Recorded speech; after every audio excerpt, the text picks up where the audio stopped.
Alhamdulillah wassalatu wassalamu ala rasulillah wa ala alihi wa sahbihi wa mawalah wa la hawla wa la quwata illa billahi wa ba'd.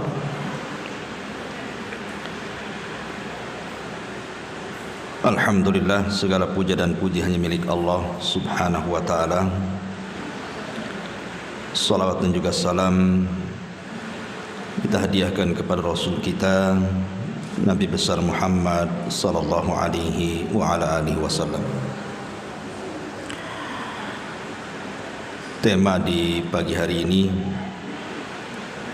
insyaallah kita akan membahas tentang 28 adab di dalam berdoa.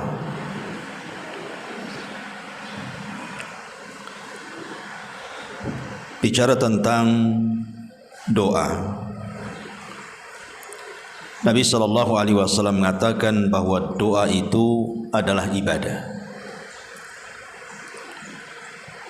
Tapi anehnya sebagian manusia tidak menganggap doa itu sebagai nilai yang sangat berharga dalam hidupnya.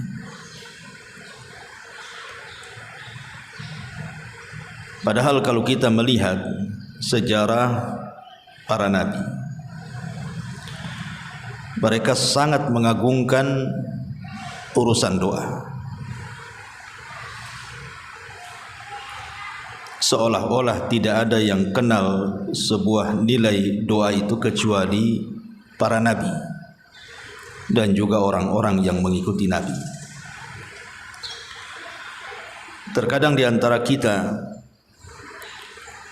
ada yang protes kepada Allah subhanahu wa ta'ala, kenapa setiap doa yang dipanjatkan itu kok tidak dikabul-kabulkan? Boleh jadi karena adab dan etika berdoanya belum dilakukan. Maka inilah kita akan mencoba membahas tentang adab dan etika berdoa. Karena hanya dengan mengenal adab dan etika doa inilah maka doa-doa yang kita panjatkan itu mudah untuk diijabah Allah subhanahu wa ta'ala. Langsung saja yang pertama, al-ikhlasu lillahi azza wa jalla. Berdoalah dengan penuh keikhlasan. Karena Allah sendiri yang mengatakan dalam surah Ghafir ayat 14, fad'ullaha mukhlisina lahuddin walau karihal kafirun. Berdoalah kalian kepada Allah dengan penuh keikhlasan. Ketaatan itu hanya diberikan kepada Allah walaupun orang-orang kafir itu membencinya. Jadi betul-betul doa itu di atas tauhid. Jangan ada unsur kesyirikan di dalam doa itu. Seperti mamanya doa kepada orang-orang yang sudah meninggal, datang ke kuburan meminta-minta di situ. Ini justru kesyirikan, bertentangan dengan kaidah keikhlasan. Karena Anda sedang berdoa kepada selain Allah azza wa jalla, maka tidak mungkin dikabulkan kesyirikan. Maka ini yang pertama.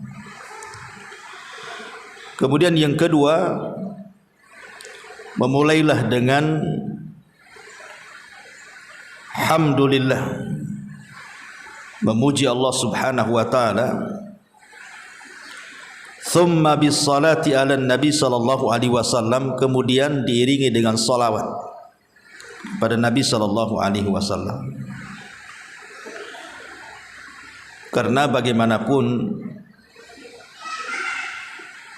memuji Allah subhanahu wa ta'ala dengan menyebut nama-namanya itu sama dengan kita bertawasul kepada Allah subhanahu wa ta'ala dengan nama-nama Allah subhanahu wa ta'ala yang agung itu. Dan itu diantara doa-doa itu mudah dikabulkan karena bertawasul dengan menyebut nama-namanya. Karena dengan menyebut nama-namanya sama dengan memuji zat yang memiliki nama itu. Logikanya begini, Bu. Kalau ibu meminta sesuatu kepada sesama manusia saja, kalau kita puji-puji orang itu, terkadang yang tadinya tidak mau ngasih pun jadi ngasih. Itu sesama manusia terjadi. Walillah al-mathalul a'la. Tentu bagi Allah permisalan yang jauh lebih tinggi dibandingkan itu. Makanya memuji Allah dalam berdoa itu penting, dengan menyebut nama-namanya. Kemudian tak lupa juga sebagai bentuk kecintaan kita kepada Rasul juga menyebut namanya dengan cara bersolawat. Makanya dalam sebuah hadis Nabi SAW mengatakan, idza shalla ahadukum falyabda bitahmidillah wathana alaihi thumma yusalli ala nabi SAW thumma yad'u ba'da summa yad'u ba'du bima syaa. Apabila salah seorang hendak berdoa, maka mulailah dengan memuji Allah, mengagungkan Allah, kemudian bersolawat. Karena salah satu doa tidak diterima itu salah satunya juga karena tidak bersolawat. Makanya Rasul mengatakan, kullu du'ain mahjubun hatta yusalli 'alan nabi sallallahu alaihi wasallam. Setiap doa itu akan tertutup sampai dia bersolawat. Hadis ini dikeluarkan Imam Tabrani dan juga Imam Al-Baihaqi. Kemudian yang kedua, al-jazmu fid du'a wal yaqinu bil ijabah. Ibu kalau berdoa itu harus memiliki azam, niat kuat untuk meminta sesuatu, kemudian yakin bahwa akan dikabulkan. Jadi harus punya tekad kuat, ibu ini mau minta apa sama Allah tuh. Kemudian setelah itu, setelah minta, maka ibu harus yakin bahwa doa ibu tuh diijabah. Ini juga penting. Karena Nabi SAW mengatakan, la yaqulanna ahadukum Allahumma ighfirli in syi'ta, Allahumma arhamni in syi'ta, liya'zamal mas'alata fa innallaha la mukrihalah, atau liya'zimal mas'alata fa innallaha la mukrihalah. Rawahul Bukhari wa Muslim. Kata Rasul, tidak boleh salah seorang di antara kalian itu mengatakan, ya Allah ampuni aku jika kau mau, ya Allah rahmati aku jika kau mau. Tapi harus memantapkan permintaan itu. Jangan bilang kau mau, itu ragu-ragu namanya. Tidak sungguhan doanya kan. Masa ya Allah ampuni jika kau mau, kalau enggak ya enggak apa-apa katanya kan. Gimana doa kayak gini? Harus punya azam kuat gitu ya. Kemudian kenapa demikian? Fa innallaha la mukrihalah. Karena Allah Subhanahu wa taala tidak bisa diatur-atur. Tidak bisa dipaksa. Kemudian dalam riwayat yang lain yang dikeluarkan Imam Tirmidzi dan dihasankan oleh Syekh Albani rahimahullah dari hadis Abi Hurairah radhiyallahu an, Nabi mengatakan, ud'ullaha wa antum muqinuna bil ijabah. Berdoalah kepada Allah dalam kondisi kalian yakin doa kalian pasti dijabah. Wa'lamu, ketahuilah, annallaha la yastajibu du'a min qalbin ghafilin lahin, kata Rasul. Ketahuilah bahwa Allah tidak akan pernah mengabulkan dari doanya orang yang hatinya lalai dan hatinya main-main. Dari sini penting seseorang itu meyakini pasti diijabah. Karena ada orang yang enggak yakin masalahnya, karena sudah bosan mungkin berdoa ya, kok enggak dikabul-kabulkan. Akhirnya dia berhenti berdoa karena tidak yakin kalau doanya itu diijabah. Ini yang ketiga. Yang keempat, al-ilha fid du'ai wal khusyuk. Harus adanya ilha. Ilha itu artinya merengek bahasa kitanya. Betul-betul meminta, kayak anak kecil minta sesuatu sama ibu kan gimana tuh? Pasti anak kecil itu kan merengek-rengek ya, supaya ibunya ngasih. Maka kurang lebih juga, walillahil mathalul a'la, kalau kita terus merengek di hadapan Allah Azza wa Jal, seperti contoh umpamanya Rasul ketika perang Badar.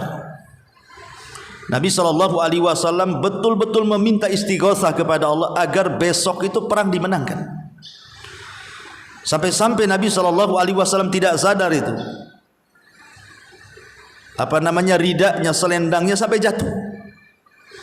Kemudian Abu Bakar Siddiq radhiyallahu an mengatakan kepada Nabi SAW, ya Nabi Allah, kafaka munasyadatuka li rabbika fa innahu sayunjizu laka ma wa'adaka. Wahai Nabi Allah, cukup. Karena Rasul terus merengek kepada Allah. Kata Abu Bakar, cukup ya Rasul, cukup katanya. Karena Allah pasti akan mengikuti apa yang kau minta, dan Allah pasti akan memenuhi janjinya. Tenang saja. Abu Bakar malah menangkan Nabi SAW. Kenapa Rasul ketika itu sangat khawatir sampai melakukan doa seperti itu? Karena memang tidak pernah perang sebelumnya. Pasukannya sedikit, hanya 300, musuhnya 1000, dan itu perang perdana masalahnya. Sehingga wajar kalau Nabi SAW khusyuknya dia berdoa kepada Allah, meminta sangat kepada Allah jangan sampai dikalahkan.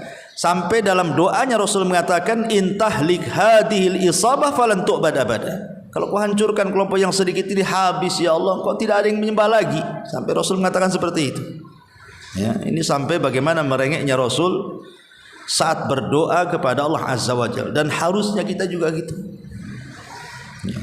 Kalau perlu nangis, silahkan begitu. Kemudian yang nomor 5, harus hudurul qalbi fid du'a. Hadirkan hati saat berdoa. Karena Umar bin Khattab radhiyallahu anhu mengatakan, innila ahmilu hammal ijabah walakin ahmilu hammad du'a. Kata Umar, aku tidak memperhatikan apakah doa ini mau diijabah atau tidak, tapi yang aku fokuskan adalah doanya. Gimana doanya ini?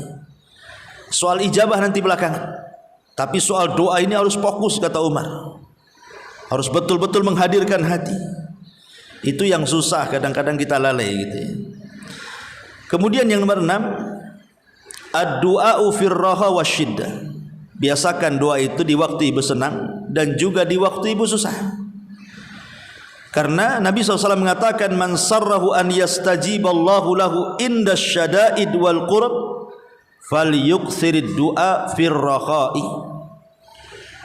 Barang siapa yang suka Allah mengabulkan doa-doanya di saat ibu dalam kondisi sulit, maka perbanyak doa di saat ibu sedang senang.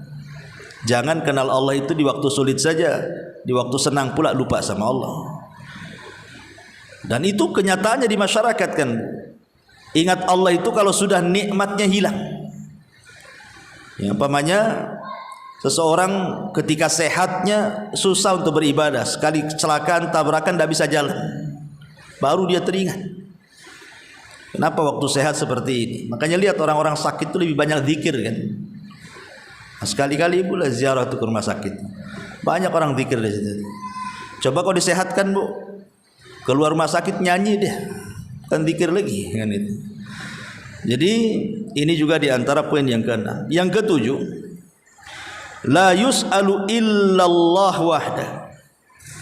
Tidak meminta sesuatu kecuali hanya tujuannya meminta kepada Allah.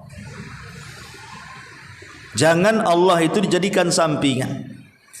Ketika sakit disandarkan kesembuhan kepada dokter, kepada obat. Ketika dokter angkat tangan, obat tak manjur lagi, baru pasrah sama yang di atas. Kan enggak seperti itu. Minta kesembuhan kepada Allah, dokter obat itu sebab saja. Ya, makanya kalau berdoa itu meminta sesuatu kepada Allah dulu. Ibu ada masalah, jangan ngadu dulu kepada orang, apalagi ngadu ke Facebook. Mana bisa Facebook kasih solusi? Ngadu ke yang punya masalah, karena dia juga yang mengangkat masalah kepada Allah. Kemudian yang nomor 8, adamu ad-du'a alal ahli wal mali wal waladi wan nafs. Jangan sampai berdoa keburukan, baik kepada keluarga, baik kepada harta, baik kepada anak, bahkan kepada diri sendiri. Tidak boleh. Karena Rasul mengatakan dalam sebuah hadisnya, la tad'u ala anfusikum wala tad'u ala auladikum wala tad'u ala khadamikum wala tad'u ala amwalikum. Janganlah kalian berdoa dengan doa yang buruk kepada diri kalian, kepada anak-anak kalian, kepada pembantu kalian, kepada harta kalian. Kenapa? La tuwafiqu minallahi ta'ala sa'ata lailin sa'ata nailin fiha ata fayastajibu lakum. Dikhawatirkan ketika kita ini berdoa, tiba-tiba malaikat mengaminkan, kita tidak tahu. Ya. Saat kita ngomong begitu kan, celaka kamu. Pemanya ngomong itu sama anaknya. Tiba-tiba malaikat mengaminkan, celaka betul anak itu. Ingat pernah saya ceritakan, ada seorang syekh bercerita, ketika ada seorang ibu marah sama anaknya. Ibu ini mungkin terlontar ucapan yang kurang bagus, mendoakan doa buruk kepada anaknya karena nakal. Nah, mudah-mudahan masuklah peluru itu di kepalamu, katanya. Dia ngomong begitu, anak ini masih kecil. Setelah kemudian anak ini meningkat remaja, kemudian dewasa, kemudian cari pekerjaan, keterimalah di militer, jadi tentara. Ketika latihan, tiba-tiba kawannya ini sedang main-main dengan pistol. Disangkanya pistol itu tidak ada pelurunya, ditaruh-taruh di kepalanya. Rupanya pelatuknya dipencet, keluarlah satu peluru, masuk ke kepalanya, mati. Ibunya nangis luar biasa. Baru teringat ibunya, dulu waktu dia kecil dia pernah ngomong begitu, semoga Allah sarangkan di kepalamu itu peluru, katanya.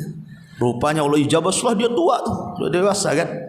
Nah ini jangan sampai, karena pengabulan doa itu terkadang kita tidak sadar, diaminkan rupanya sudah dewasa pula kejadian. Maka jangan mudah mendoakan keburukan kepada anak-anak, atau kepada harta, kepada jiwa, dan begitu seterusnya. Yang nomor 9, hifdzus sauti biddu'a, lirihkan suara dalam doa.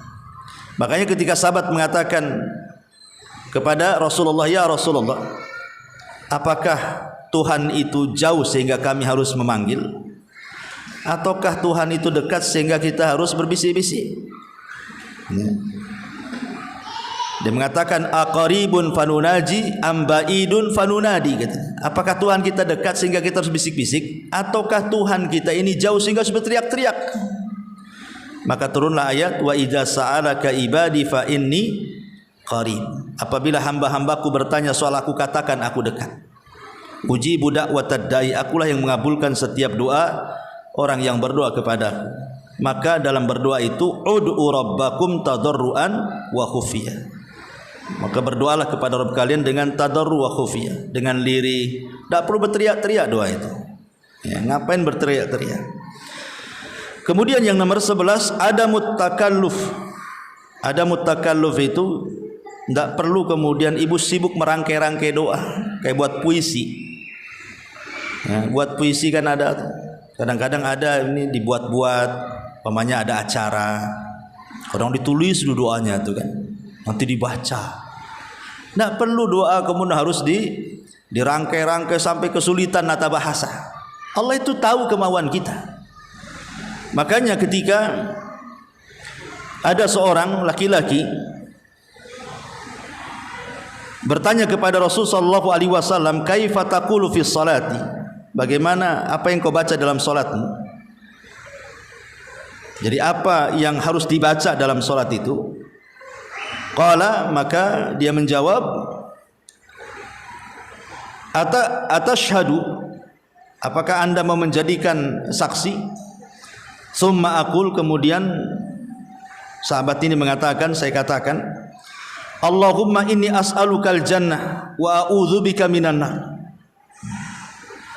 Aku meminta kepadamu ya Rabb sorga, dan aku berlindung kepadamu ya Rabb dari neraka. Kemudian orang ini mengatakan, ya Rasulullah, aku tidak bisa berdoa macam Mu'ad bin Jabal. Mu'ad itu kalau doa runut, bagus bahasanya. Ya karena dia seorang ulama. Mu'ad itu, orang ini kan orang Badui, datang kepada Rasul, ya Rasul, kalau saya sholat itu hanya minta dua itu saja. Ya Allah, aku minta surga, jauhkan dari neraka. Aku tidak bisa lebih baik lagi dibandingkan Mu'ad. Mu'ad itu punya, kalau doa panjang dia. Maka Nabi SAW, sekitar itulah kau berdoa, tidak perlu kau seperti Mu'ad. Kayak gitu saja, karena Allah tahu masalahnya apa yang kita minta. Tidak perlu kita ini harus sulit-sulit merangkai kata. Allah tahu. Kalau memang kita tidak pandai, ambil aja doa-doa yang warid yang sudah ada gitu ya. Tinggal dihafal baca. Nah, kalau memang tidak dihafal atau kalau memang tidak bisa dengan bahasa apapun berdoa, Allah itu Maha tahu. Bahkan sebelum kita minta Allah sudah tahu. Bahwa kita akan minta dan apa yang akan diminta Allah sudah tahu duluan. Ini juga yang nomor 11. Yang nomor 12, at-tadarru wal khusyu'u war raghbatu war rahbatu. Berdoa dengan rendah hati, dengan khusyuk, dengan takut, dengan harapan. Nah, itu juga penting. Ya, karena bagaimanapun Allah mengatakan innahum kanu yusari'una fil khairat. Mereka maksudnya orang-orang yang beriman bersegera untuk meraih kebaikan, wa yad'unana, dan mereka berdoa kepada kami kata Allah raghaban wa rahaban wa kanu lana khashiin. Mereka berdoa dengan penuh harapan, takut, dan mereka betul-betul khusyuk. Kemudian yang nomor 13, raddul madzalim at-taubah. Kembalikan barang-barang yang pernah kita zalimi atau orang-orang yang pernah kita zalimi, kita minta maaf. Khawatirnya gini Bu, kita ini mendoakan sesuatu, pamannya ya Allah berikan rizki kepadaku. Rupanya orang yang kita zalimi berdoa kepada Allah, ya Allah syaratkan rizkinya. Kan susah nanti. Jadi bertabrakan kan begitu ya. Ya Allah usaha saya lancarkan. Sementara ada orang yang kita zalimi mendoakan pula terbalik, ya Allah syaratkanlah usaha orang itu. Kan nanti susah nantinya. Ya. Makanya jangan melakukan kezaliman. Nanti dia mendoakan keburukan apa yang kita minta kepada Allah, dan itu penghalang karena doa yang dizalimi itu lebih mustajab daripada doa kita. Makanya jangan melakukan kezaliman. Balikkan kalau memang kita punya kezaliman, mengambil barang, ambil uang, ambil apa, atau kalaupun dalam bentuk ucapan, perbuatan, minta maaf. Ya, ini juga yang nomor 13. Yang nomor 14, ad-du'a thalathan. Biasakan doa itu diulang 3 kali. Karena Abdullah bin Mas'ud radhiyallahu an mengatakan kana Nabi SAW idza da'a thalathan. Rasul itu kalau berdoa pasti diulang 3 kali. Biasakan doa itu diulang-ulang. Kemudian yang nomor 15, istiqbalul kiblati, menghadap kiblat. Karena itu bagian daripada adab. Walaupun perselisihan ulama maksudnya apakah kiblat doa itu sama dengan kiblat salat? Ada yang mengatakan beda. Kalau kiblat doa itu ke langit, kalau kiblat salat ya ke Mekah sana. Makanya lihat orang yang khutbah Jumat itu. Kalau ibu pernah menyaksikan khutbah Jumat, kan khotib kalau berdoa nggak ada makmum kan? Ya, kalau memang kiblat doa itu adalah kiblat salat, tentu khatib membalik memunggungi makmum. Dari sini terjadi khilaf pendapat. Apakah kiblat doa itu maksudnya kiblat salat, ataukah kiblat doa itu maksudnya langit? Ya kita menegakkan itu begitu. Ini menjadi khilaf para ulama. Tapi yang jelas ya, bahwa kalau memang dihadapkan ke kiblat kemudian mengarah ke langit, yaitu lebih baik lagi dengan menggabungkan dua pendapat kan itu ya. Kemudian yang nomor 16, raf'ul aidi fi doa, mengangkat kedua tangan. Ingat ini kan kita bicara masalah doa masalah ya. Doa itu ada dua. Ada dua ibadah. Dua ibadah itu maksudnya doa rutinitas. Ah itu tidak perlu ngangkat tangan. Ibu masuk kamar mandi, itu aja yang dibaca doanya kan. Tidak perlu ngangkat tangan karena itu rutinitas. Maksudnya doa yang kita bahas ini doa ketika ibu ada masalah, supaya masalahnya dihilangkan. Angkat tangan. Karena Allah itu malu kalau seandainya ada orang yang mengangkat kedua tangan kemudian tidak diijabah. Ya. Kemudian juga yang nomor 17, kalau bisa berwudu, walaupun ini bukan syarat ya. Doa itu tanpa wudu pun tidak ada masalah. Tapi kalau berwudu kata Syekh bin Baz rahimahullahu taala, maka itu lebih afdal lagi. Kemudian yang nomor 18, alla ya'tadiya fid du'a. Jangan sampai dalam berdoa itu melampaui batas. Melampaui batas itu ya seperti meminta sesuatu yang diharamkan. Ya Allah, muluskan nih, saya nanti malam mau nyuri nih. Masa mau nyuri pula minta dimuluskan kepada Allah? Nah, ini kan tidak boleh. Ini melampau namanya kan. Atau umpamanya sesuatu yang mustahil. Ya Allah kasih umur sama saya seperti umur iblis, nggak mati-mati. Gimana pula kan gitu? Ini kan melampau orang doa kayak gini. Taib. Kemudian juga yang nomor 19, hendaklah kalau doa itu mulai dari diri kita. Kalau itu doanya untuk orang lain, maka kita mau mendoakan orang lain gitu ya, maka doakan diri kita sendiri. Ya semoga Allah memberikan kebaikan bagi saya kemudian sama kamu. Gitu. Jadi kalau mendoakan diri kita dulu baru orang lain. Sebagaimana Rasul juga dikisahkan, karena Nabi SAW idza da'a bada'a bi nafsi. Rasul kalau berdoa memulai dari diri sendiri dulu, baru berdoa kepada orang lain. Kemudian yang nomor 20, an yatawassal ila Allah bi asma'il husna wa sifatil ula au bi amalin salihin qama bihi da'iya nafsuhu au bi du'ai rajulin salihin hayyin hadirin. Bertawasul dengan 3 perkara, dengan nama-nama Allah, dengan amal saleh, atau orang yang masih hidup dan dikenal kesolehannya. Tidak harus ustaz, harus ulama. Yang jelas orang ini soleh, suka solat, ya, suka beribadah, taat, tidak jarang kelihatan maksiat. Minta doanya. Atau dengan amal saleh. Ibu pernah sedekah, teringat nih, ibu lagi sakit, ya Allah saya lagi sakit, tolong sembuhkan.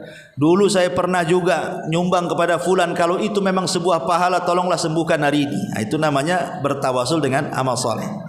Makanya jangan remehkan sedikit amal soleh, karena boleh jadi itu diperlukan saat kita bertawasul. Kemudian yang nomor 21, an yakunal mat'am wal mashrab wal masbad min halalin.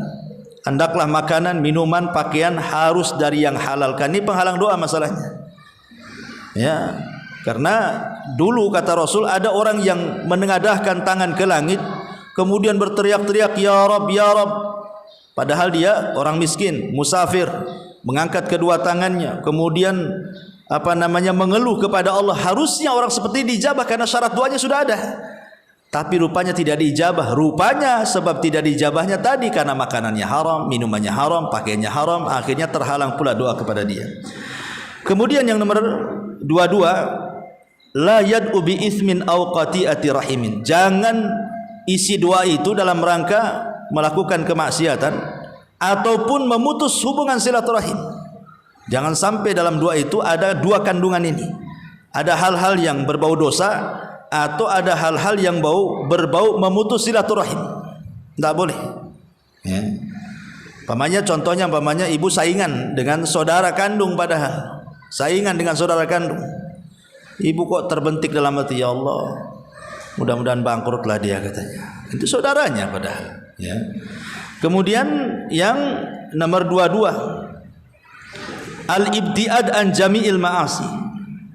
Usahakan sebelum berdoa itu jangan maksiat.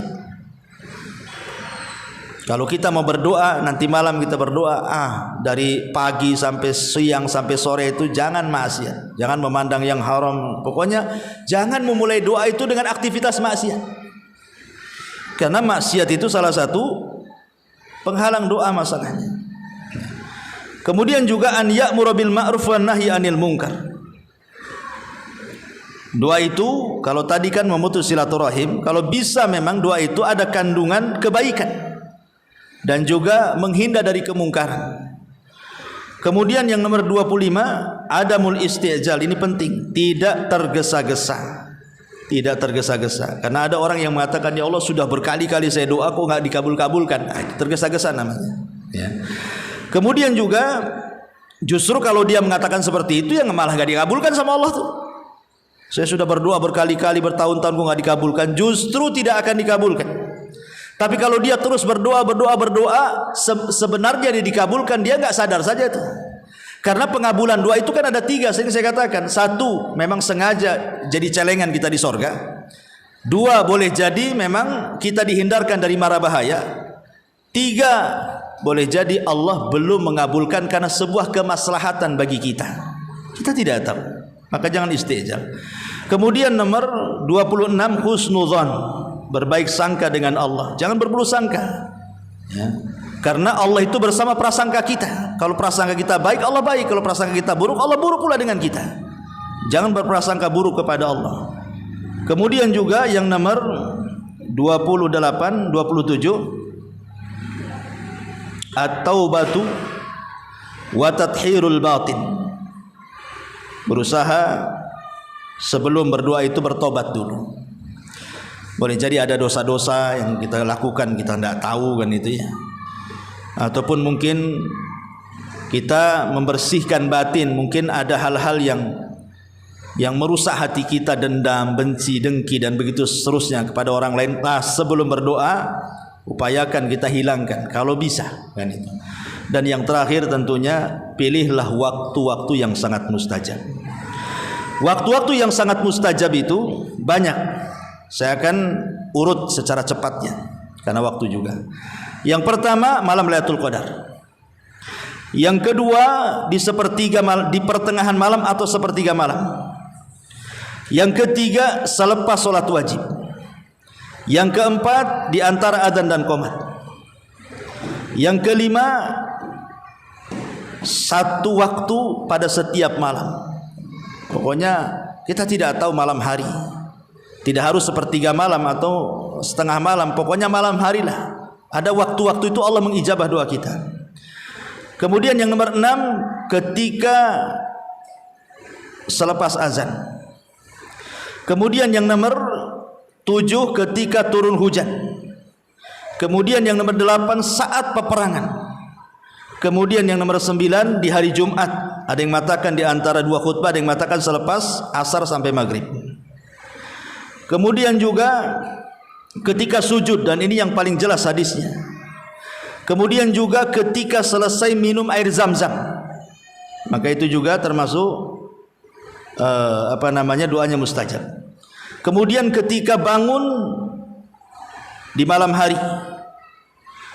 Kemudian juga ketika dia tidur dan sebelum tidur dia berwudu. Sebelum tidur dia berwudu, kemudian berzikir, kemudian tidur, kemudian bangun. Nah, ketika bangun itulah dia berdoa, maka mustajab. Tidak harus mamanya bangunnya jam 3, mungkin boleh jadi bangun subuh kan itu. Kemudian juga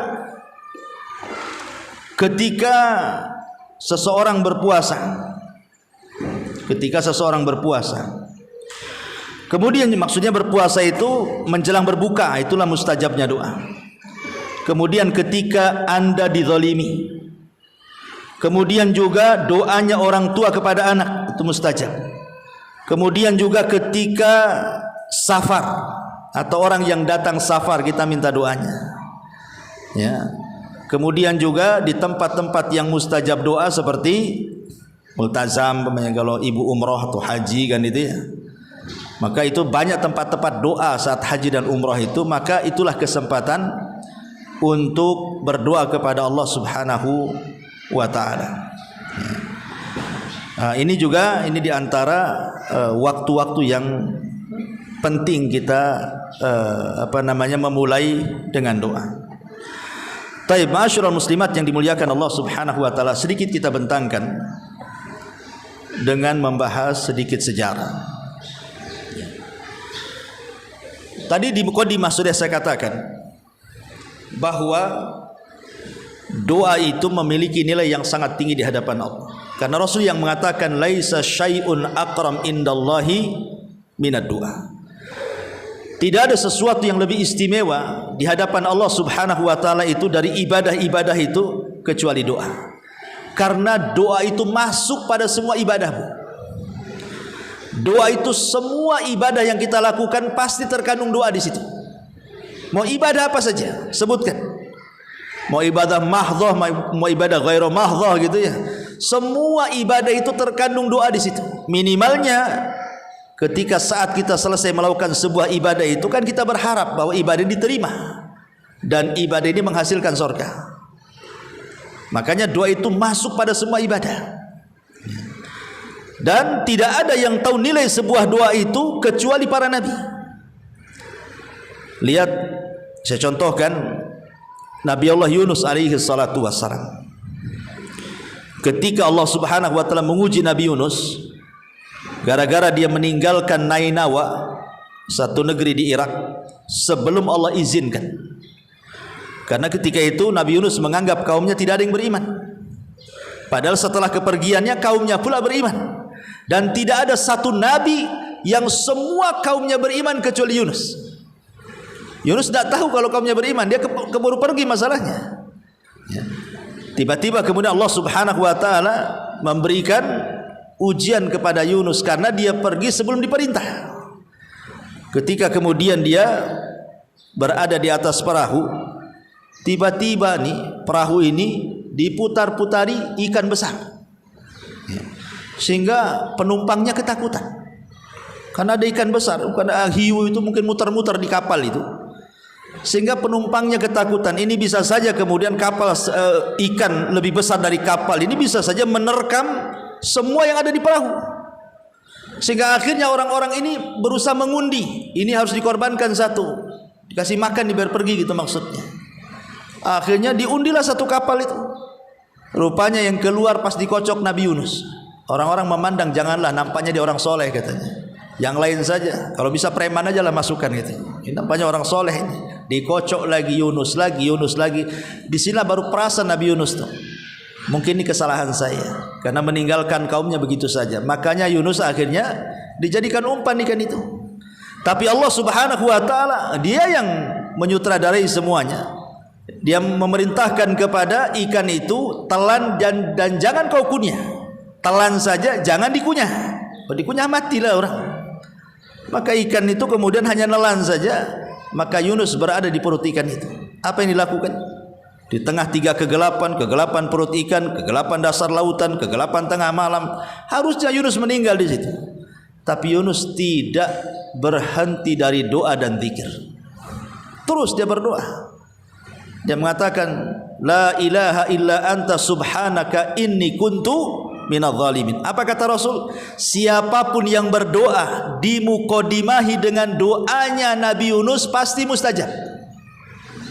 Jadi kalau ibu berdoa, dimulai doanya dengan La ilaha illa anta subhanaka inni kuntu minadh dhalimin, baru kemudian berdoa yang lainnya, pasti mustajab kata Rasul. Makanya ketika ada kasus antara Utsman bin Affan dengan Abdurrahman ibn Auf kalau tidak salah. Jadi Abdurrahman ibn Auf ini melihat Utsman di masjid, kemudian mengucapkan salam, Assalamualaikum, tak dijawab. Assalamualaikum, tak dijawab. Assalamualaikum, tak dijawab. Marah Abdurrahman bin Auf ini. Ada apa ini? Karena kalau orang dulu mengucapkan salam kok tidak dijawab itu kan aib. Ya, kita saja kalau mengucap salam sama orang gak dijawab, kayaknya ada sesuatu sama saya tuh. Marahlah Abdurrahman bin nyari Umar bin Khattab yang ketika itu menjadi Amirul Mukminin. Ya Umar, ya Amirul Mukminin, tadi aku ketemu Utsman di masjid. Aku bacakan salam 3 kali tak dijawab-jawab katanya. Maka Utsman manggil Umar ini dan mengatakan, ya Utsman, betul. Kata Utsman, enggak, aku enggak dengar katanya. Aku sampai teriak-teriak. Kata Utsman, aku enggak dengar. Memang aku enggak dengar kata Utsman itu. Makanya aku tidak kujawab katanya. Utsman kemudian bercerita, masalahnya ketika itu aku melamun. Aku melamun dulu katanya. Aku pernah bermajelis bersama Nabi gitu. Nabi mengatakan siapapun yang berdoa dengan doa ini pasti mustajab. Aku tidak tahu lafadznya. Karena ketika itu Rasul disibukkan dengan orang Arab Baduy ngobrol, belum diajarkan lafadznya, langsung pergi Rasul. Jadi aku ini terpikir apa itu lafadznya itu. Abdurrahman bin Auf mengatakan aku ingat katanya. Karena aku pun ada di situ ketika Rasul pergi, aku ikut tidak di belakang katanya. Kemudian aku tanyakan langsung kepada Rasul. Kata Rasulullah kemudian bersabda seperti ini, siapapun yang berdoa dengan doanya Nabi Yunus, sebelum dia berdoa yang lainnya pasti mustajab. La ilaha illa anta subhanaka inni kuntu minadh dhalimin. Lihat bagaimana nilai sebuah doa, akhirnya Nabi Yunus diselamatkan. Karena doa itu silahul mukmin, senjatanya orang Islam. Ya. Nabi Ayub alaihi salatu wassalam yang sudah saya ceritakan bagaimana Allah uji dengan berbagai macam ujian. Tidak ada manusia seberat Ayub ujiannya.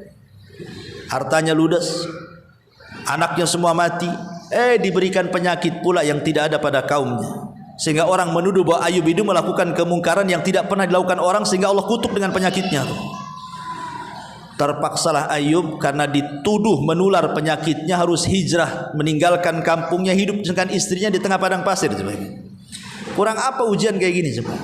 Ibaratnya ibulah, ya, ludas hartanya, kemudian anak-anaknya meninggal, dikasih penyakit, Diponis itu penyakit menular sama orang kampung. Terpaksalah hijrahlah di hutan Jabal Uhud sana. Kira-kira kuat, kalau enggak gila ya matilah ibu di situ tuh. Tapi lihat bagaimana kesabaran Nabi Ayub, luar biasa. Nabi Ayub tidak pernah mengeluh dengan penyakitnya. Itulah hebatnya Nabi Ayub. Makanya wajar kalau dia menjadi imamus sabirin itu. Karena tidak pernah mengeluh. Justru istrinya yang tidak tahan. Dia mengatakan, ya Nabi Allah, kau kan seorang Nabi, berdoalah kepada Allah. Dirayu sama istrinya, berdoalah kepada Allah, kau seorang Nabi, nanti Allah akan kabulkan doa. Tapi Nabi Ayub mengatakan, wahai istriku, sekarang saya mau tanya, berapa tahun Allah memberikan nikmat kepada kita? Coba. Kata istrinya 70 tahun. Berapa tahun ujian yang Allah berikan kepada kita? 18 tahun. Kata Nabi Ayub, belum balance. Kita ini baru diuji 18 tahun, Allah kasih nikmat 70 tahun katanya. Kalaupun kata Nabi Ayub kita diuji dengan Allah memberikan nikmat yang sama, tahunnya sama. Oke, diuji 70 tahun, dikasih nikmat 70 tahun. Ini bagiku kata Nabi Ayub belum sebanding katanya. Tapi namanya Ayub juga manusia, Bu. Dia bukan malaikat, ya. Adalah kawannya dua orang ini, entah bincang-bincang kedengaran pula sama telinganya Nabi Ayub itu. Apa perbincangannya? Yang satu mengatakan sama kawannya, jangan-jangan si Ayub itu penyakit-penyakitnya kok nggak pernah disembuh-sembuhkan ya? Jangan-jangan dikutuk oleh Allah. Jangan-jangan dia melakukan dosa yang tidak pernah dilakukan kaumnya. Kata kawannya, jangan ngomong begitu. Kayak ibu lah biasa kan, hus gitu ya. Kayak ibu kan itu. Janganlah kayak gitu katanya. Ya kemudian kawannya nyaut lagi, kalau bukan kutukan apa namanya? Kok tidak pernah penyakitnya adalah yang sembuh? Ini makin parah penyakitnya. Kalau bukan kutukan apa namanya katanya. Kedengaran ke telinga Ayub tuh. Dari situlah diberdoa Nabi Ayub. Tapi doanya pun tidak secara terang-terangan. Tidak mengeluh kayak kita, tidak. Ayub hanya mengatakan, dia mengatakan, ya Rabb, inni massaniyadz-dzurr wa anta arhamur rahimin. Hanya itu saja Ayub ngomong itu. Ya Allah, aku yakin bahwa ini penyakit ini datang dari kamu. Dan aku yakin tidaklah engkau memberikan ujian kepadaku kecuali karena sayangmu kepada hamba. Ayub tidak mengatakan ya Allah sembuhkan penyakitku, enggak. Ayub hanya mengatakan engkau itu zat yang maha penyayang. Maksudnya di balik penyayang itu ya tolonglah sayangi aku, sembuhkan gitu ya. Tapi Ayub tidak menyebutkan objeknya tuh. Kalau kita kan langsung kan, ya Allah saya ini asam urat, tolonglah sembuhkan asam urat saya kan itu. Saya ini penyakit gula, tolonglah sembuhkan gula saya. Tapi Ayub tidak. Dia hanya mengatakan dengan lembutnya, dengan bahasa seperti itu. Tapi Allah tahu keinginan Nabi Ayub itu. Makanya kemudian ketika dia mandi, Allah katakan, hentakkanlah kakimu itu ke bawah, nanti keluar air. Mandi kau di situ. Akhirnya dihentakkan kakinya, betul keluar air, mandi di situ. Semua penyakitnya hilang. Habis hilang, tiba-tiba datang hujan. Hujannya bukan air, belalang emas. Satu rumah belalang emas itu. Kaya lagi lah Ayub. Kemudian istri disuburkan lagi, anaknya 2 kali lipat daripada yang sebelum dia meninggal tuh anak-anaknya. Ada yang mengatakan awalnya anaknya 14, 2 kali lipat, 28 kan anaknya. Itu karena kesabaran dan doa. Itulah bagaimana kemudian para nabi menghargai sebuah doa. Dan banyak kisah-kisah para nabi yang luar biasa. Mereka menghargai doa. Bahkan Nabi SAW banyak sekali mengajarkan doa kepada kita. Banyak kalau kita ini ya, baik doa yang sifatnya doa ibadah gitu ya. Sebelum tidur ada doanya, setelah tidur ada doanya. Masuk WC ada doanya, keluar WC ada doanya. Pakai pakaian ada doanya, lepas pakaian ada doanya. Masuk masjid ada doanya, keluar masjid. Semua Rasul ajarkan tuh doa tuh. Macam-macam doa. Mungkin kalau kita baca setiap hari itu tidak sanggup saking banyaknya tuh. Karena Rasul paham apa itu doa. Nilai sebuah doa itu luar biasa ya. Wallahu alam, ini secara singkatnya karena juga waktu. Taib, sebelum saya tutup kalau ada yang bertanya silakan.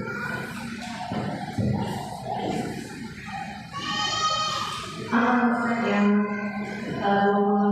tadi kayaknya kurang satu sudah sebutkan, kayaknya nomor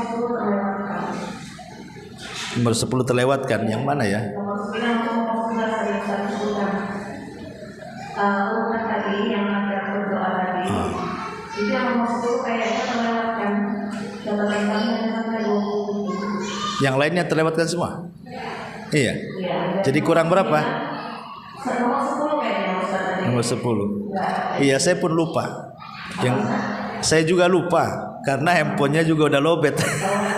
Jadi makanya saya tutup ya kan. Itulah ilmu kalau di handphone itu sekali lobet akhirnya hilang semuanya. Itu ya nggak apa-apa lah. Ini cuma pertanyaan mengingat waktu Ustaz sempit. Mungkin luar biasa ada beberapa pertanyaan mengenai zakat mal. Oke. Jadi minta tolong cara perhitungannya ya Ustaz.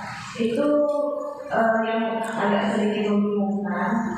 Jadi seandainya ini kita punya harta dari bulan yang dikatakan cukup haul dan misalnya itu mulai kayak mana cara perhitungannya Ustaz? Saya ini mulai bulan Agustus punya harta sekian, September terus apakah itu berarti Agustus tahun depan dikeluarkan semua atau kayak mana itu? Ini terkait perdagangan atau apa? Harta termasuk harta simpanan dari usaha. Ya, alhamdulillah. Zakat tidak lepas dari dua perkara. Pertama haul dan nisab. Haul itu harus 1 tahun, nisabnya seberat 85 gram emas. Kalau sudah sampai harga 85 gram, anggaplah kalau 1 gramnya 1 juta. Berarti 85 juta. Tinggal anggaplah ibu punya uang 100 juta lah. Maka dikeluarkan 2,5% berarti 2,5 juta. Berarti masihlah ibu punya duit itu 97 kan gitu ya. Masih ada lah kan 97,5. Karena zakat itu 2,5% saja.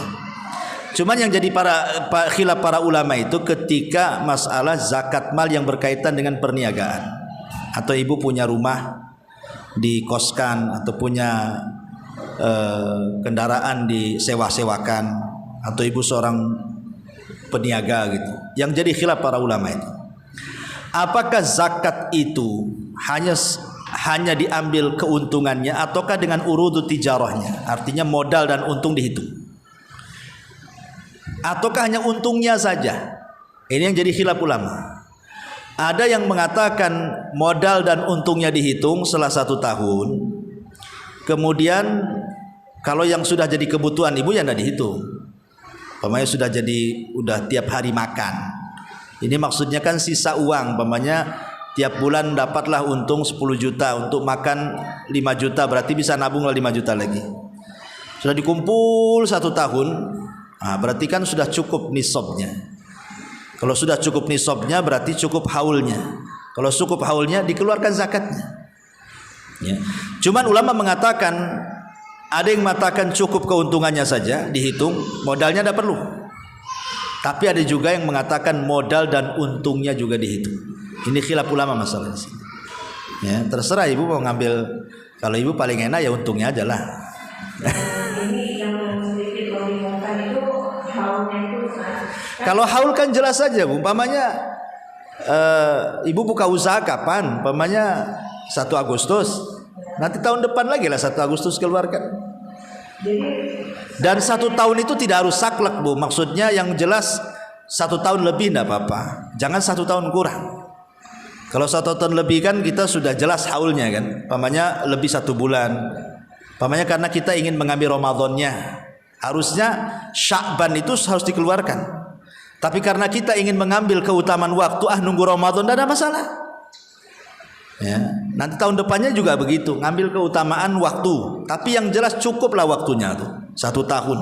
Jadi maksudnya ini ya Ustaz, setelah mencapai nisabnya, misalnya bulan Agustus ternyata mencapai nisabnya 85 gram emas, berarti yang ini tahun depan baru ya Ustaz, baru dikeluarkan. Ya tidak, dari mulai usaha, dari tahun kemarin umpamanya. Tahun kemarin usaha sampai tahun ini kok sudah keuntungannya sudah sama dengan 85 gram emas. Ya langsung keluarkan. Iya langsung keluarkan. Ya, yang jadi masalah itu kan kadang-kadang yang jadi polemik di masyarakat itu adalah ketika muncul zakat-zakat. Ada juga dulu kawan-kawan yang kerja di kantor, mereka diharuskan dipotong gajinya, alasannya untuk zakat mal. Ya, tidak bisa memotong gaji orang untuk zakat karena belum cukup haulnya. Nggak boleh, cukupi haulnya dulu baru dipotong. Kalau dipotong, ya namanya kebutuhan hidup. Kalau dia memotong gaji zalim lah, nggak boleh kan? Nah, itu kalau zakat mal dikumpulkan dulu setahun, karena dalam setahun ini boleh jadi terpotong dengan kebutuhan. Kan kita tidak tahu kebutuhan kita berapa. Jadi setelah dipotong dengan kebutuhan kita, mungkin kalau pembukuan kan mesti rapi kan gitu.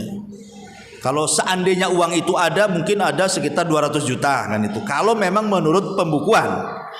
Tapi kenyataannya dalam perjalanan hidup kan kita kadang-kadang butuh untuk anak, untuk sekolah, untuk ini, untuk itu. Yang harusnya di buku itu 200 juta karena habis juga dimakan kebutuhan, rupanya tinggal 100 juta. Itulah yang dikeluarkan. Tidak perlu dihitung semua. Pokoknya yang tersisa itulah yang dikeluarkan. Ya, tapi jangan kemudian menipu Allah Subhanahu wa taala dengan cara khilah. Seperti umpamanya gini, saya ibu bekerja sama usaha kambing. Kita tahu bahwa kambing itu ada zakatnya juga seperti sapi. Pada setiap 41 kambing. Akhirnya pas waktu zakatnya, udahlah kita bagi dua aja lah. Ambil 20, saya ambil 20. Biar enggak keluar zakat.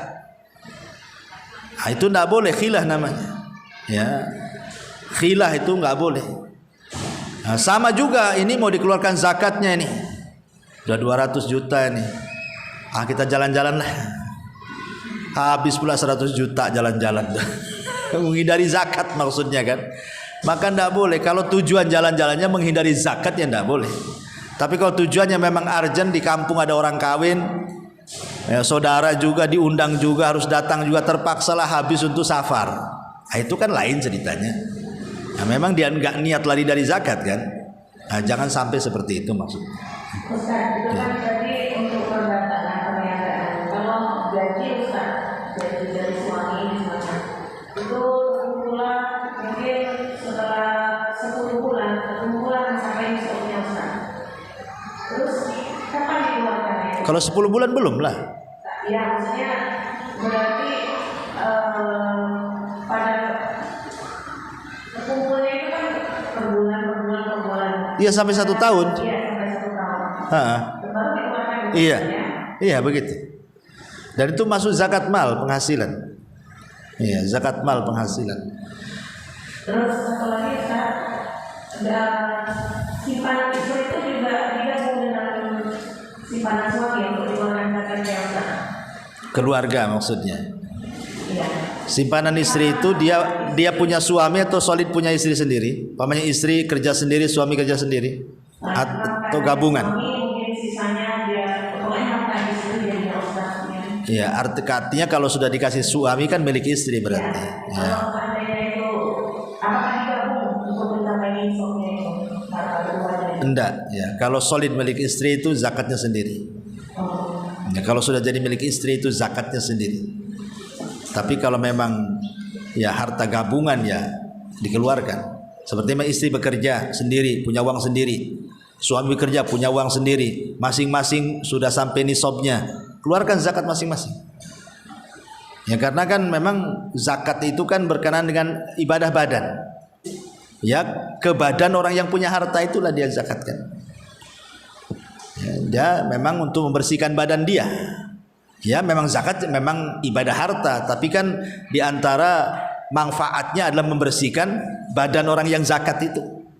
Makanya setiap orang ya kalau punya uang dan sudah nisabnya keluarkan. Ya, jadi masing-masing. Wallahu a'lam. Ya, sudah. Ya, sudah. Subhanaka bihamdika asyhadu an la ilaha illa anta astaghfiruka wa atubu ilaik. Allahu ta'ala alam. Assalamualaikum warahmatullahi wabarakatuh.